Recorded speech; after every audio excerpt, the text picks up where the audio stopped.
Tonight I'd like to speak about the water of the Dharma. On various Monday evenings, there's talks that have focused on instruction in meditation, or spiritual topics, compassion, or working with renunciation, or making one's life peaceful or centered in the world, or various aspects of Buddhist psychology. For this evening, the last few days, I've been particularly aware of the change of seasons. The 2 days of rain that we've had in the last few days, at least here, which is quite amazing. All the smells start to come back and the land starts to feel different and the leaves are falling. There's this whole sense of autumn having come. So there's that change. And last night I received a call that my father, who will be 75 years old tomorrow, was in the hospital. Again, he's been in the hospital on and off with heart problems. He had grave heart problems sometime in the past, and he was thinking he wasn't going to make it to his 75th birthday, but I think he's too cantankerous and difficult an old man to die that easily. So we'll see. But he has been very sick, and that also has just made me quite aware of change, aware of the waves of change that make up life. So I'd like to speak tonight in a symbolic or metaphorical language based on one of the sutras or teachings of the Buddha on the ocean and water. The water of meditation. The earth and all of her plants and animals are nourished by the sweetness of rainwater or nourished by the water of the sea. In Buddhist psychology, water is spoken about or taught as one of the 4 great elements.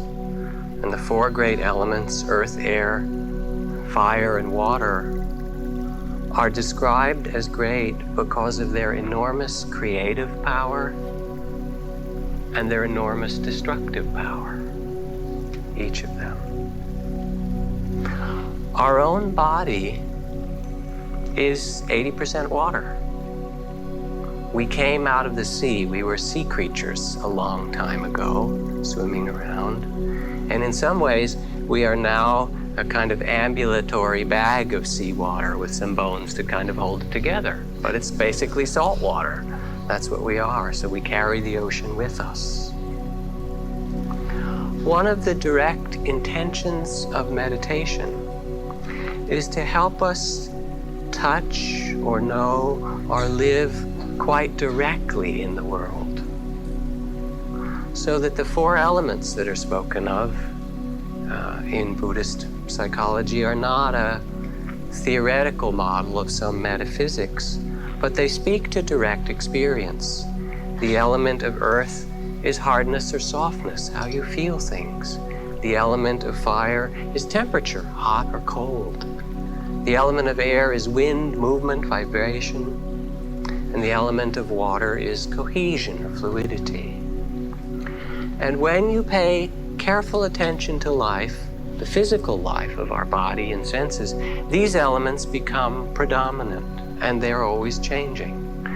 So during the introductory meditation classes, where we teach eating meditation that probably most of you have been through, and we use raisins, you eat these raisins and pay attention. The first thing we ask is that people look at the raisin. And if you look at a raisin carefully, or any kind of food, look at a raisin, you don't see raisin. What you see is certain shapes and areas of color and form and shade and light. Raisin is the name, but the direct experience is in that moment something new and unique, the colors and forms. Or you touch them with your fingertips. And again, if you pay careful attention, you don't feel the raisins. What you feel is stickiness or softness or particular temperature or a pattern of pressure and hardness. The same if you take your hand and touch the floor or the chair where you're sitting. You won't feel floor or chair. Those are the words. What you feel is temperature, hardness, patterns of softness, earth, fire, air, or water. Direct experience, fluidity or lack of it. Or you have a rose. Rose is the name, but what can capture the smell or the color or the shape in certain forms? Or something equally mysterious that we have words for, but is quite different in its presence, is death. If you're ever there at that mysterious moment when a person dies, quite amazing thing. There they are, they're alive in some way. There's this sense of relation. And then in a moment later, it's as if there's this shell of a body that has nothing to do with who they were. It's just meat. It's just something that starts to get cold and ready to go back into the earth. Most mysterious moments. We have words for these, but the direct experience is something else. So to meditate is to come more closely into relationship with our life, with the physical and emotional, the life of our being. And to meditate allows us to more directly experience the fluidity of our life. If we focus tonight on water. You know, when we do the eating meditation of Raisins teaching eating meditation, one of the fun things that happens is as everyone's chewing their raisins, all of a sudden the room gets filled with sound. And you hear this kind of saliva in everyone's mouth and the munching and chewing in all directions in the room. Cohesion and fluidity, the element of water. It's a part of Buddhist teaching. And even more deeply, it is central to the teachings of Taoism, which has gotten mixed in Zen and other Buddhist practice over thousands of years. The central symbol of awakening in the Tao. Everyone knows that the softest substance can overcome the most hard, it says in the Tao. In yielding, we succeed. So water speaks to a certain aspect of our life. Fluidity, yielding, flexibility, and yet water always follows its true course. It always goes to the end of its course. Not only is water flexible and fluid, but it's also quite powerful. This summer, we were visiting my daughter and new grandson in upstate New York near Buffalo. So we went to Niagara Falls and we rode the Maid of the Mist, which is this boat that takes you right under Horseshoe Falls. It was quite fantastic, actually. And there's this enormous river wall of water that plunges over and you're just underneath it. Incredible sense of power there. Niagara Falls is a strange place, actually. I won't talk about the heart-shaped beds in our motel or anything. That's a whole other thing. Anyway. Or a few years ago, there was a meditation master from Burma leading a retreat for many of the teachers in this community in Hawaii on the Big Island, this retreat center that was near the coast. And then one day they got, in the middle of the retreat, they'd been sitting for 2 or 3 weeks, and all of a sudden the phone rang and they got word they had a tsunami warning for a tidal wave. And their retreat place was right there on the edge of the island. So hearing it, they had just a few minutes. Everyone grabbed whatever small thing they could and they all went uphill, right? And then they sat. What else to do? They were on retreat, supposed to be sat. So they sat, but with their eyes open. And they waited to see if this huge wave would come in and wash away the entire meditation center and everything they'd brought with them, and how far up it would get on the mountain. It didn't come. It's actually just a very small wave from that earthquake came. So there's a tremendous power in water. Even though it's yielding, there's a tremendous kind of energy as well to go its true way. Water is also protective. The South Sea Islands are some of the last places to get colonized, or the Galapagos, or places they're protected by the water that surrounds them. And certain Buddhist temples where I practiced, the place where the most important rituals are held, the sima it's called, is a water sima where they make a beautiful temple on stilts in the middle of a lake or a pond. And then you go across the water by boat, or you go by a little bridge and then take the bridge up and meet in the center of the water as a symbol of protection and purity. Water cleanses. There's this whole wonderful sense of purity. And we have it now, water bills, right? It's a commodity. It comes out of copper pipes and stuff like that. But it isn't really. It's our body, and it's our life.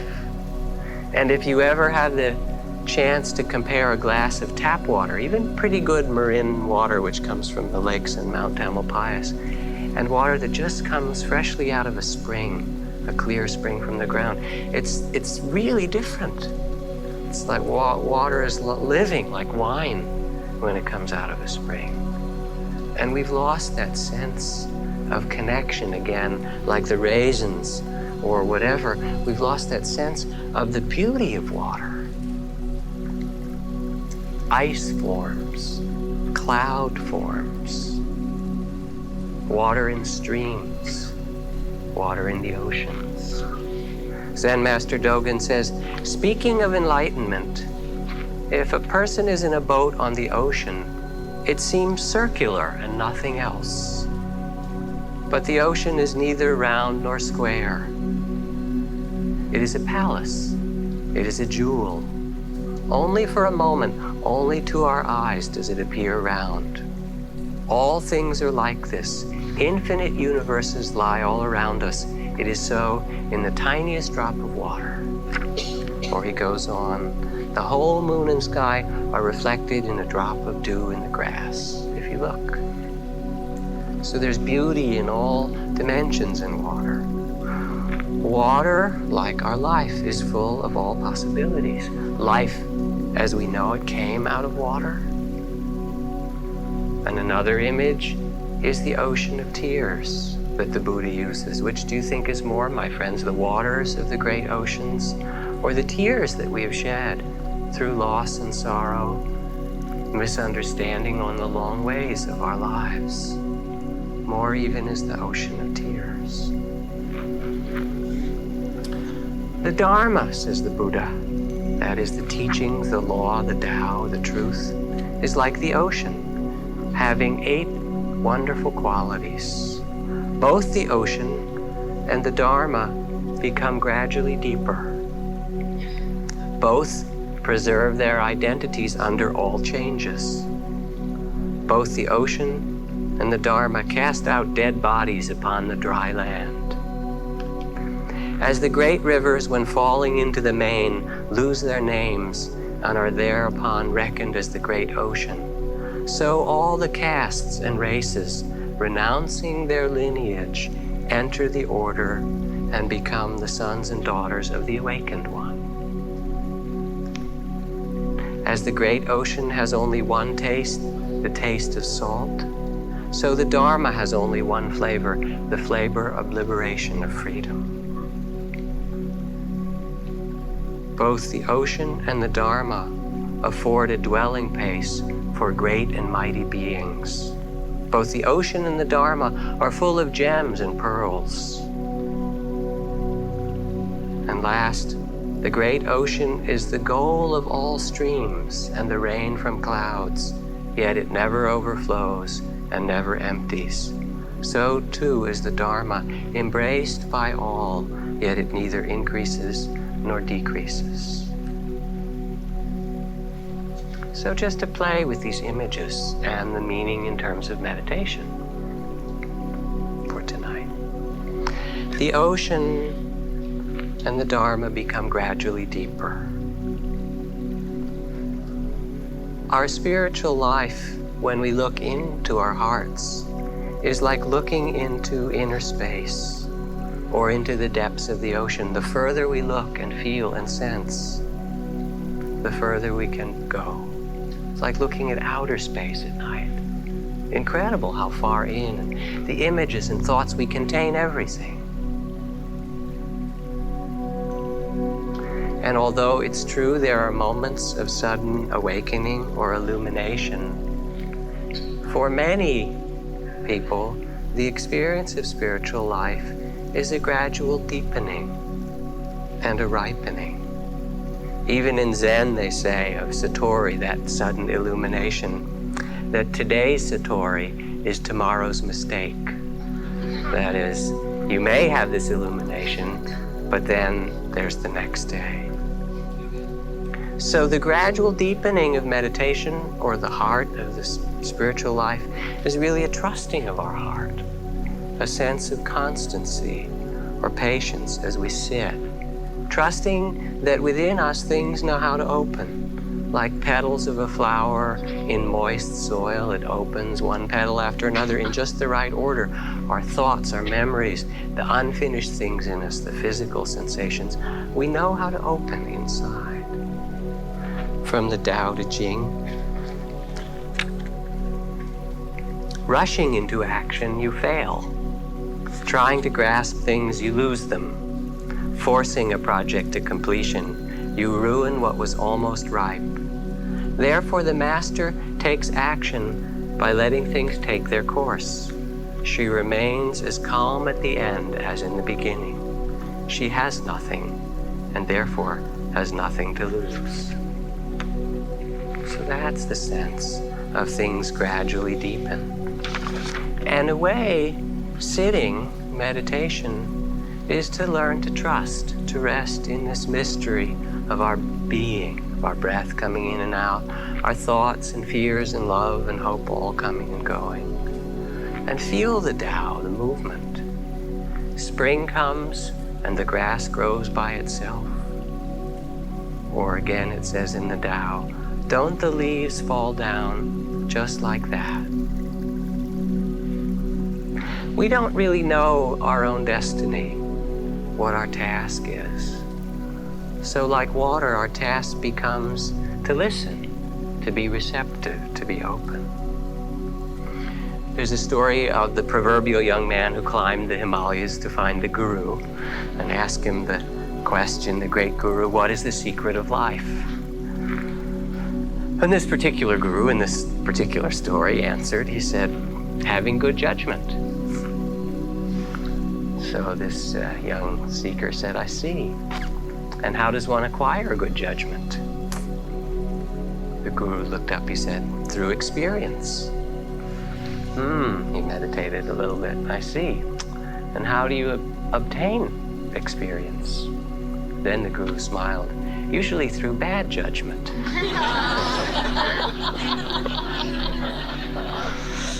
That's how it works, isn't it? It is a gradual process, and we don't know so much where we're going to end up, but we do know that it's possible to look around, to pay attention, to learn from that.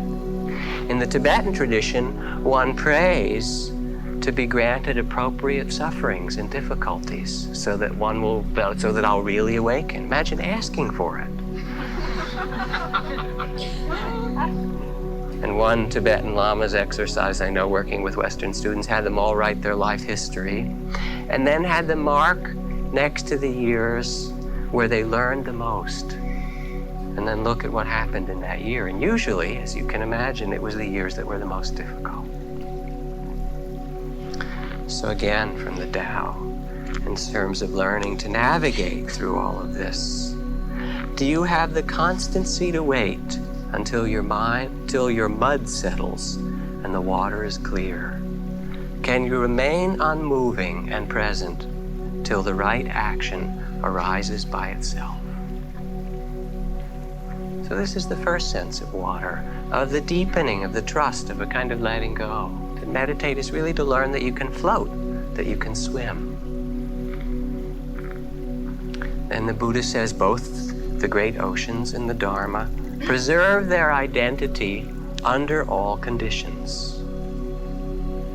As we sit, we can come to rest in a sense of space or water, openness, the ocean of experience that contains all things. Our thoughts and fears, feelings, plans, sensations, as you said, arise and pass like waves. The Indian mystic poet Kabir writes, I've been thinking of the difference between water and the waves on it. Rising water is still water, falling back it's water.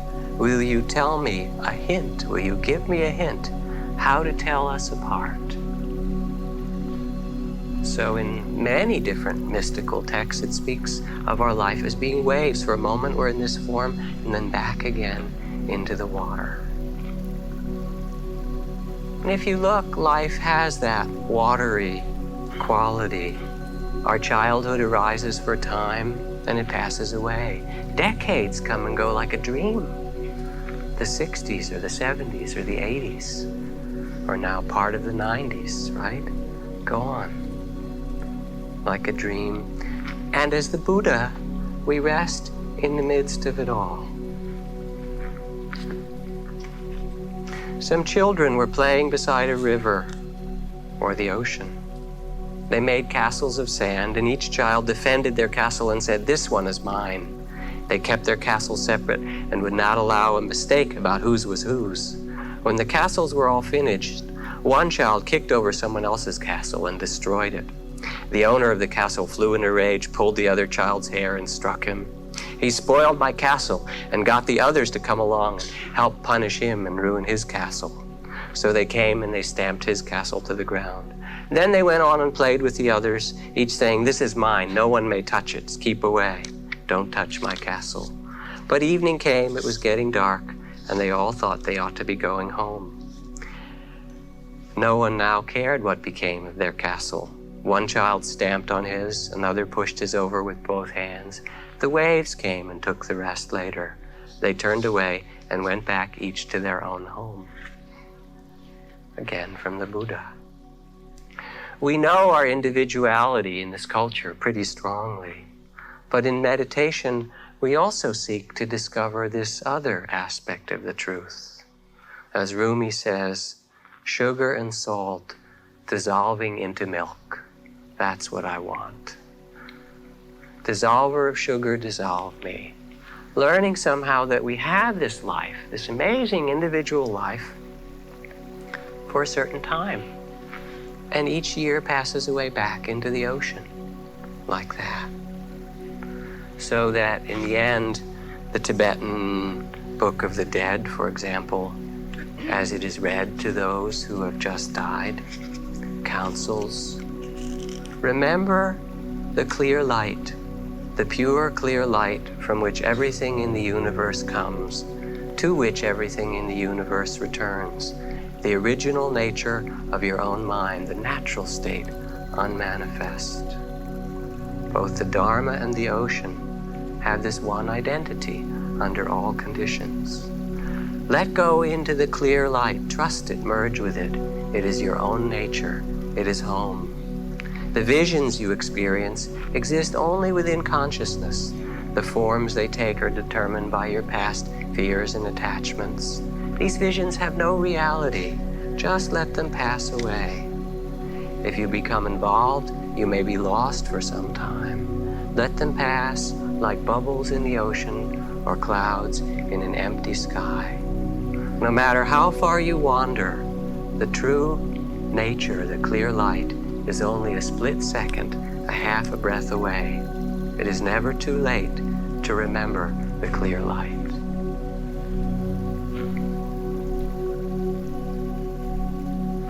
Then the Buddha goes on, he says, both the ocean and the Dharma casts out dead bodies on dry land. Strange image.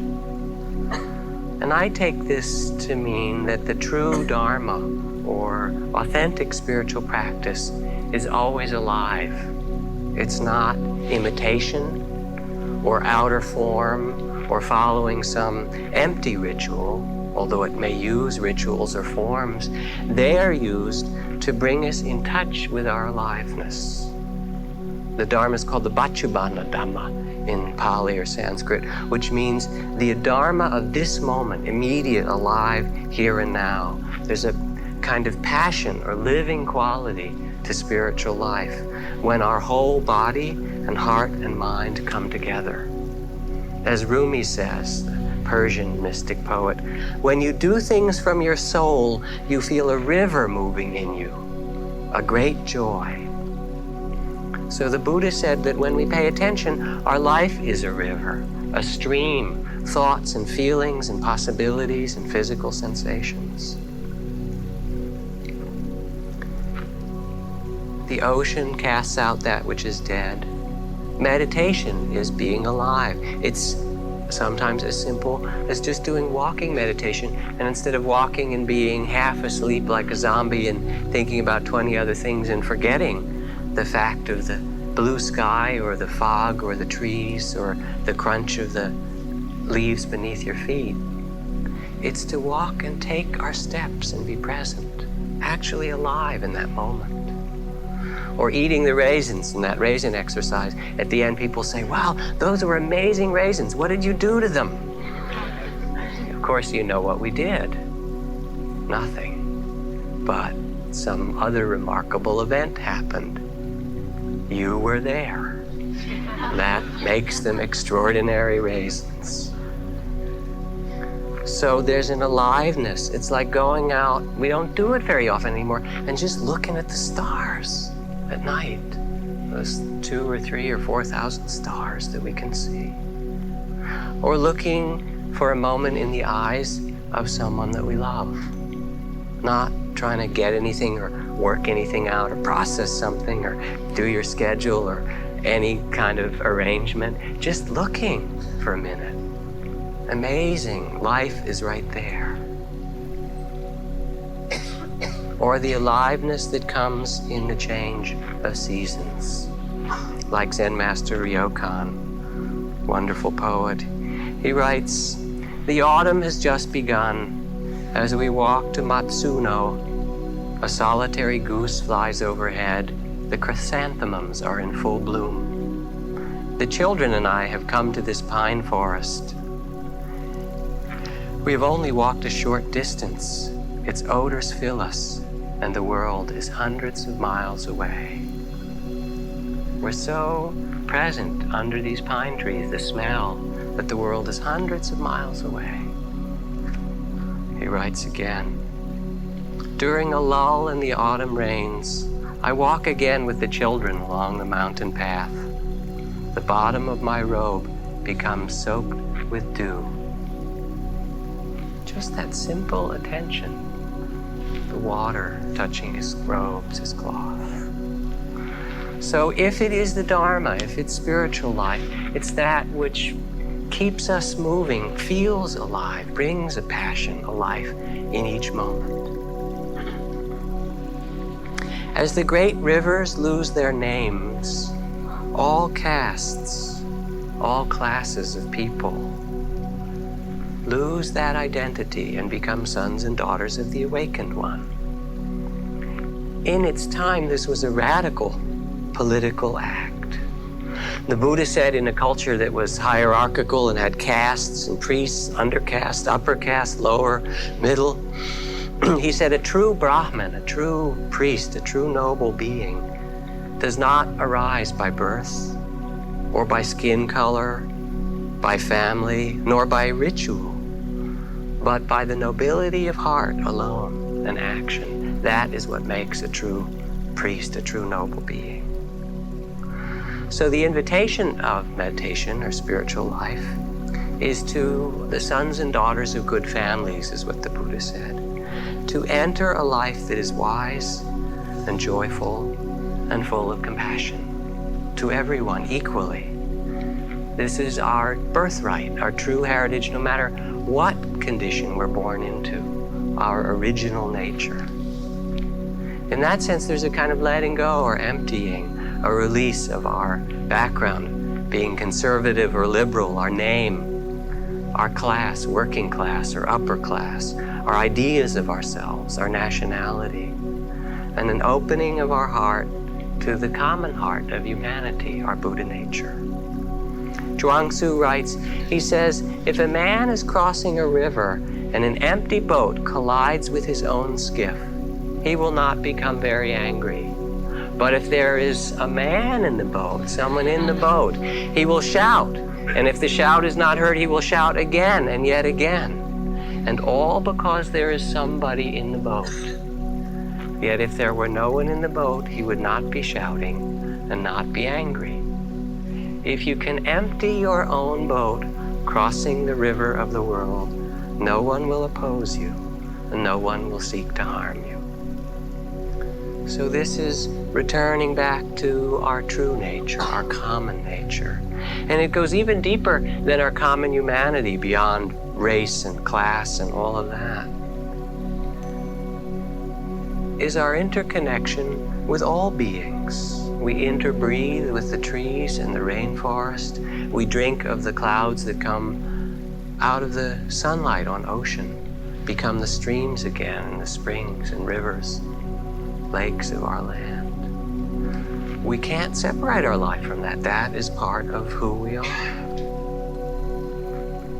When we open in meditation, we are all beings in the same boat, the boat of this earth, together.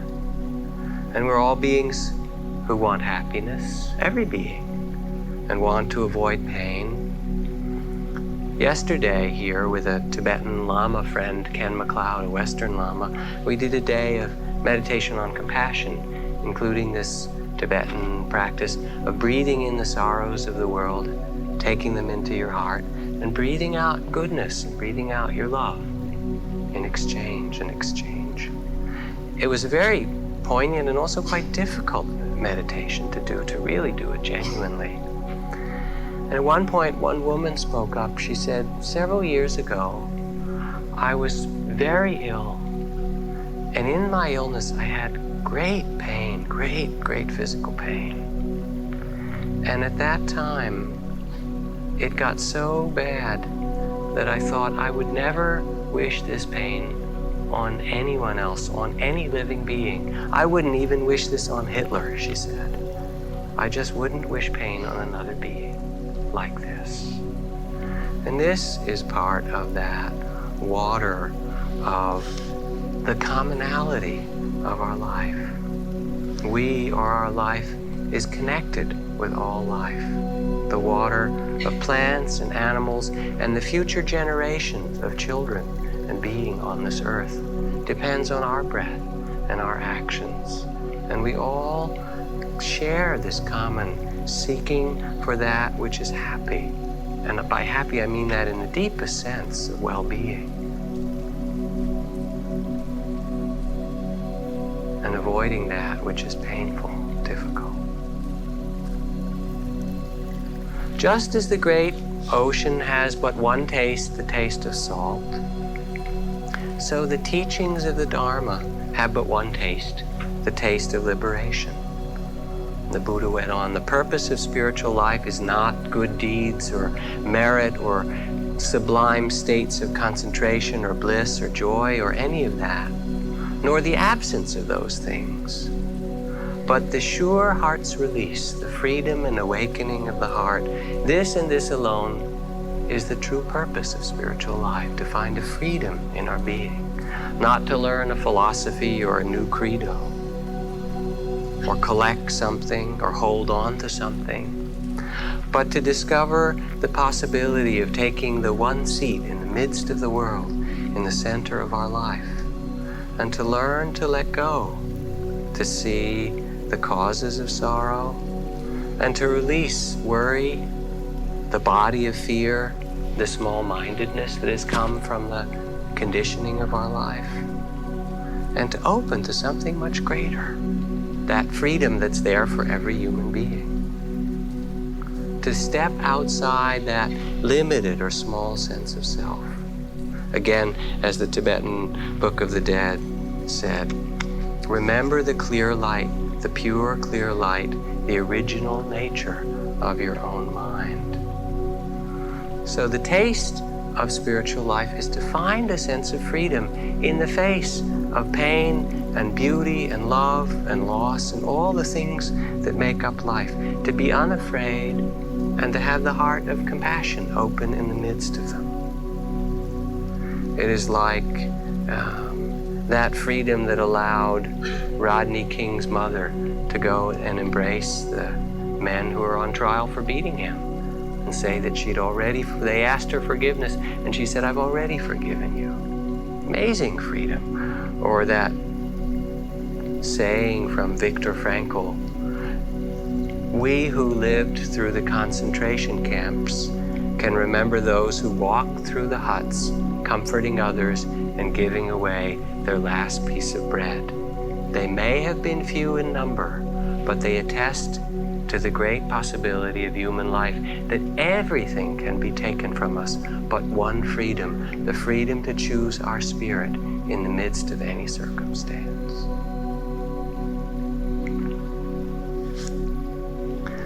The great ocean and the Dharma are the dwelling place of great beings. And again, it's really a reminder of the possibility of the greatness of heart for each of us, like the Buddha or Kuan Yin, the Bodhisattva of infinite mercy, the goddess of compassion. Again from the Tao Te Ching. Nothing in the world is as soft and yielding as water. Yet for dissolving the hard and inflexible, nothing can surpass it. The soft overcomes the hard, the gentle overcomes the rigid. The master can keep giving because there is no end to her wealth. She acts without expectation, succeeds without taking credit, and doesn't think that she is better than anyone else. Therefore, the master remains serene even in the midst of sorrow. Because he has given up helping, he is people's greatest help.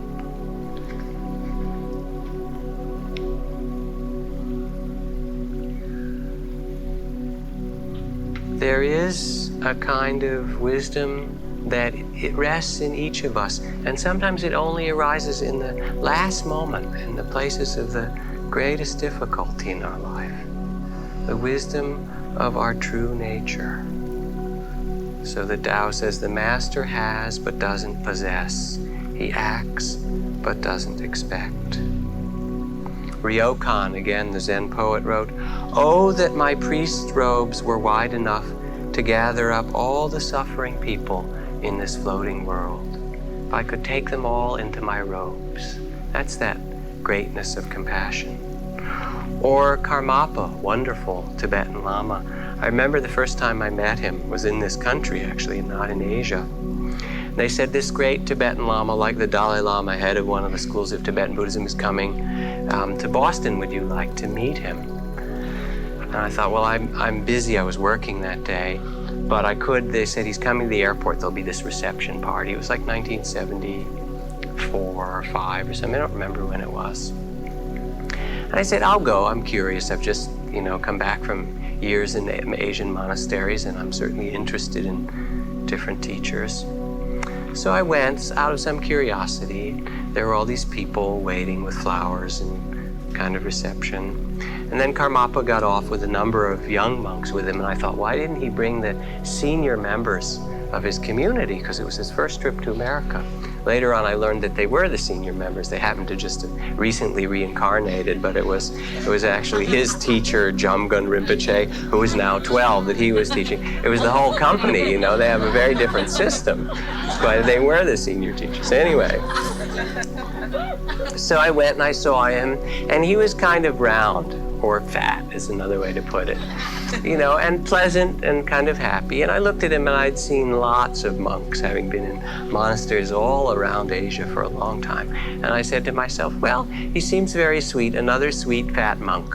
That's kind of what I thought to myself. And then it was time to go and pay respects, kind of one at a time. We went up to bow and pay our blessings. So I went up to him, and I bowed a bow at his feet, and he took my head and he just pushed it down on the floor, which I think was for that comment about a kind of a sweet fat monk or whatever. Okay, get down there. Somehow he knew I could use it. Anyway, so I stayed down there for a while, and he kind of rubbed my head, and then I got up. And I thought, well, that's nice. And I started to walk away. I thought, well, he's a nice man. And I got about 10 or 15 feet away, and all of a sudden, it felt like I had walked outdoors in winter. I got cold, my whole body was cold, and I turned around and I looked, and I had this sense of this huge warm field all around him. And it was the warmth, physical warmth, but it was really the warmth of some kind of presence of his heart. And all I wanted to do was go back and kind of hold on to his robe and sit next to him for a while, because it felt so fantastically beautiful and loving. So when it says the ocean is the dwelling place for great beings, or the Dharma, it's really a reminder of that possibility, the great heart of compassion that's there in each of us. We can each sense that possibility. And when you touch it for a moment in yourself, or you meet it for a moment in another person, sometimes in Asia they talk about the glance of compassion. It's not very much. People will go all the way to see this teacher like Ramana Maharshi in South India, who usually said very little. Often he was silent, but sometimes he would just look at someone with eyes of tremendous love and compassion, and it would change their life. Like no one had ever seen us in that way before. Both the ocean and the Dharma are full of gems and pearls. The gems, like the Mani stone, Om Mani Padme Hum, the gem is the diamond, the crystal clarity of mind, or the diamond that cuts through all illusions. And as we become still and open, there are the gems that come, the simple clarity of seeing there is always in and out of the breath, night and day, sweet and sour, praise and blame. It's just how it is. That's the gem, to see that. Or the insight that we can't possess a single thing. We can love and care for things, but we don't possess it. And sorrow is caused directly by our clinging, our fear. The joy that comes, the insight of joy from the presence and the love that we bring to the world. When we see who we are, there's this great possibility of freedom. The less self and struggle, the more we return to our true nature. As Kabir says, this guest is inside of you and inside of me. You know the sprout is hidden inside the seed. We're all struggling. None of us has gone far, I know. Let your fear and arrogance go and look around inside. The blue sky opens up, the ocean farther and farther. The daily sense of failure will go away.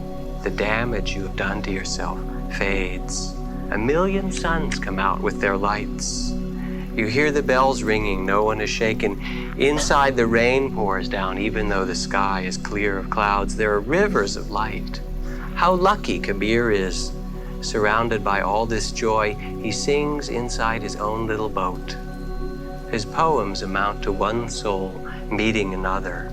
These songs are about forgetting dying and loss. They rise above both, coming in and going out. So it's a kind of jewel of awakening, of clarity, of letting go, the joy of not possessing a single thing, loving it but not holding on to it. The pearls, the ocean has pearls. I read you a short story. I finally entered the magic monastery. They asked me what I was looking for. Frankly, I said, I'm looking for the pearl of great price. The master slipped his hand into the pocket and drew it out and gave it to me. It was just like that. I was dumbfounded. Then I began to protest. You don't want to give it to me. Don't you want to keep it yourself? But when I kept this up, he said finally, look, is it better to have the pearl of great price or to give it away? Well, now I have it. I don't tell anyone. From some there would be disbelief, ridicule. You have the pearl of great price? Ha! Others would be jealous, or someone might try to steal it. Yes, I do have it, but there's that question. Is it better to have it or give it away? And lastly, the goal of all the streams, the rain of the clouds, is to come back to the ocean, the great adventure of water or our life. And the ocean never overflows and never empties. The end of all our exploring will be to arrive where we started and know the place for the first time, says T.S. Eliot. And every adventure has its joys and sorrows. So at the Zen Center Hospice dinner this year, a wonderful woman writer, Isabel Allende, who lives in San Rafael, spoke as for the benefit. And she told a story, very difficult story, about the death of her daughter last year, whenever it was, at age 28. But she didn't tell it as a plain story because she's a great storyteller and a great soul or spirit. She told it by saying that a long time ago, there was born a beautiful young girl named Snow White. And at her birth, there came fairies to give her blessings of grace or beauty or happiness or a lovely voice. And one fairy came unhappily and planted in her the seed that she would die young, planted in her a gene because her daughter died of this genetic disorder. So that even with this grace and beauty, that gift of that last fairy was also there to be experienced. And she told the whole story, very poignant story, of her being with her daughter as she died in the terms of this fairy tale of Snow White. The universe, says one poet, the universe is made of stories, not atoms. And the goal of all the streams and the rain of the clouds and the great adventure is to take the adventure and come back to the ocean. So Siddhartha writes, finally he's sitting by the river. He'd heard all the numerous voices in the river before, but today they sounded different. He could no longer separate the voices, the merry voice from the weeping one, the childish voice from the manly voice.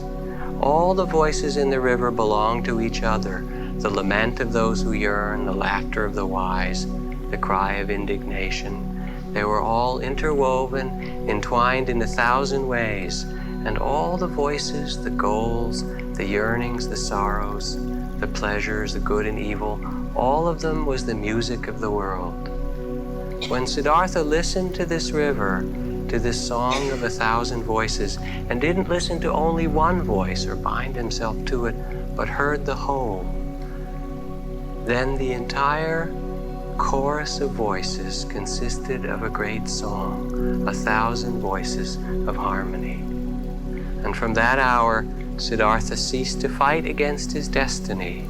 There shone in his face the serenity of knowledge of one who's no longer confronted with conflict, desires, who's found salvation, who is in harmony with the stream of events, full of sympathy and compassion, surrendering himself to the stream, belonging to the unity of all things. In the end, what we most deeply long for or seek is here already. Kabir says, I laugh when I hear the fish in the sea is thirsty. What you seek is in your own house, in your own heart. So the question from tonight is, how fluid is your life? How open is your heart? Can you rest in the Tao, in the water, in the Dharma? Can you drink deeply of the present with your full attention? Can you find the flexibility of water, the strength of bamboo in the flexibility? Water is receptive, and there's all kinds of other aspects of the Dharma. Maybe some night I'll do fire. That's a whole other piece. But can we find that and trust and let go and drink, to let ourselves be carried downstream? To meditate is to feel the water of life, to feel our life as a stream, and to really trust that we can move with that. So let's sit for a minute.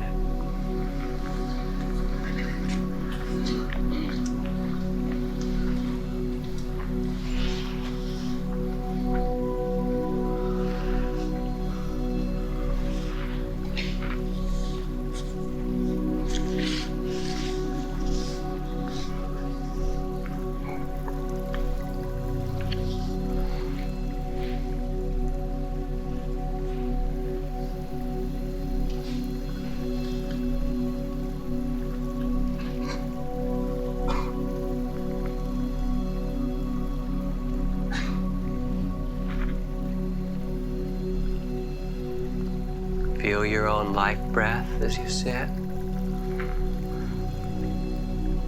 And the arising and passing the waves of thought and the waves of feelings.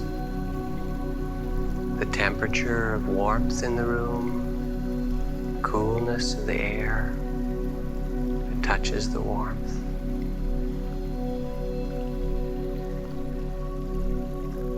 The aliveness of this moment.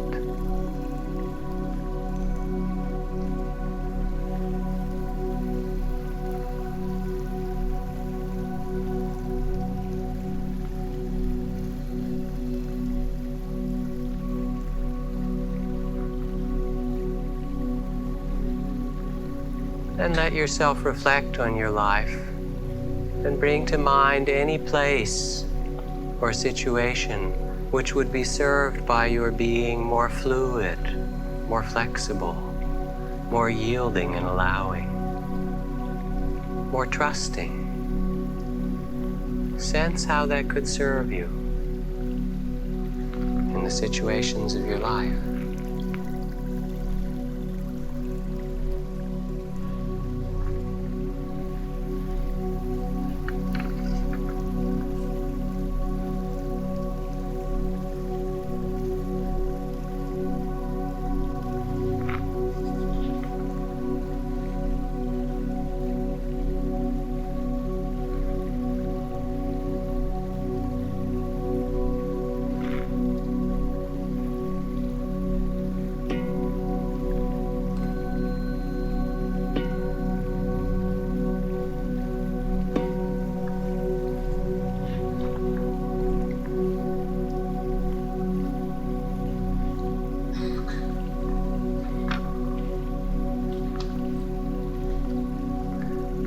Sometimes when I speak here, actually most of the time, I feel like I'm really talking to myself, sort of giving myself reminders for things that I need to get through the night or the day, depending, or the situations of my life. And in some way, I think that's what Sangha or community of practice is about, that we inspire one another, or we simply remind each other of something that we know ourselves already very deeply, and we go, oh yes, that too, that too. And there's this beauty in just sharing that, understanding together. All right, then let me read you one more thing, a poem, kind of a prose poem from Thomas Merton about water and rain, and then we'll do a little chant. This is for the beginning of the rainy season, which I hope is as plentiful as last year. The rain I'm in is not like the rain of cities. It fills the woods with an immense and confused sound. It covers the roof of the cabin and its porch with insistent rhythms. And I listen because it reminds me again and again that the whole world runs by rhythms I have not learned to recognize, rhythms that are not those of the engineer. I walked out here from the monastery at night, sloshing through the fields, put some oatmeal on the stove. The night became dark. The rain surrounded my cabin with its enormous virginal myth, a whole world of purity, meaning, secrecy, silence, of rumor. Think of it all that speech pouring down, selling nothing, judging nobody, drenching the thick leaves, soaking the trees, filling the gullies with water, washing out the places where men have stripped the hillsides. What a thing it is to sit absolutely alone in the forest at night, cherished by this wonderful, unintelligent, perfectly innocent speech, the most comforting speech in the world, the talk that rain makes by itself over the ridges, the talk of the water courses everywhere in the hollows. Nobody started it. Nobody's gonna stop it. It will talk as long as it wants to, the rain. And as long as it talks, I'm going to sit here and listen.